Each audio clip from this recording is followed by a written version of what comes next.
All right, welcome to The Explainer. Today, we are diving into one of the biggest, the biggest challenges for any new business out there. How do you make a massive impact when you don't have a massive budget? Let's get right into the playbook. So, this is the question, right? It's what every founder is asking themselves. You've got this brilliant idea, but your resources are, well, tight. The good news? Digital marketing is basically the playbook for scrappy, powerful growth. We're going to break down the most effective strategies you can use, starting right now. Okay, first things first, you need people to notice you. This whole first section is about building that solid foundation to draw people in organically, without having to spend a fortune on ads. And your absolute cornerstone here is content marketing. Look, this isn't about some hard sell, not at all. It's about giving people real value, sharing what you know. When you create genuinely useful stuff, you start to position your startup as a go-to expert, and you build trust right from day one. Now, this is a core principle of marketing on a budget. You gotta be efficient. Don't think about creating 100 different things from scratch. No way!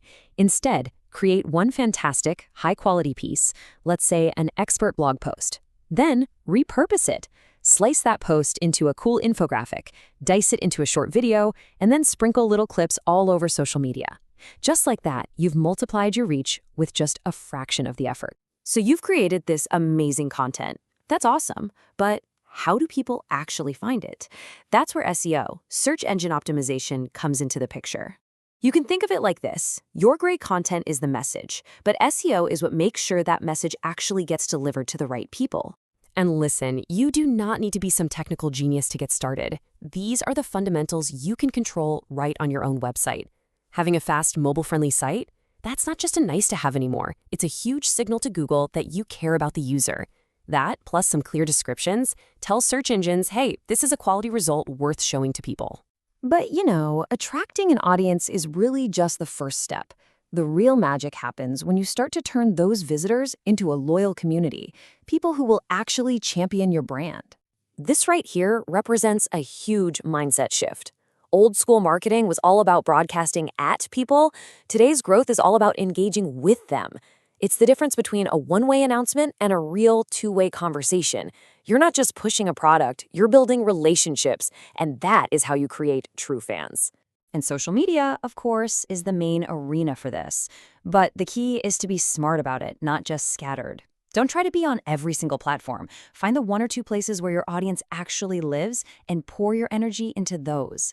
Get into real conversations and use the free analytics tools to see what's actually connecting with them. It's all about depth, not just breadth. Now, alongside social media, email is your secret weapon for building those deep relationships. But please don't just blast everyone with the same message. The key is to segment your list. When you send tailored content to different groups based on what they're interested in, your engagement will just shoot through the roof. And from there, the data tells you exactly what to do next. Okay, so you're making great content and you're building a community. Now what? How do you punch above your weight and really amplify your message to reach even more people? Let's get into some clever tactics. This quote just perfectly sets the stage for one of the most powerful strategies for any startup: influencer marketing. But hold on, we're not talking about A-list celebrities. We're talking about something way more attainable and, honestly, a lot more effective. The crucial takeaway here? You want to focus on micro-influencers. Seriously, forget the celebrities. These are people with smaller but hyper-dedicated super niche followings. The recommendations feel more like advice from a trusted friend than some paid ad.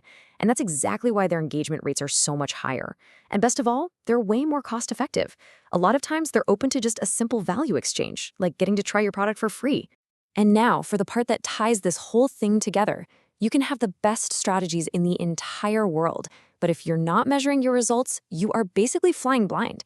It's time to make every single move you make count. This is probably the most fundamental rule for any startup. Look, gut feelings are great for sparking an idea, but data is what actually builds a business.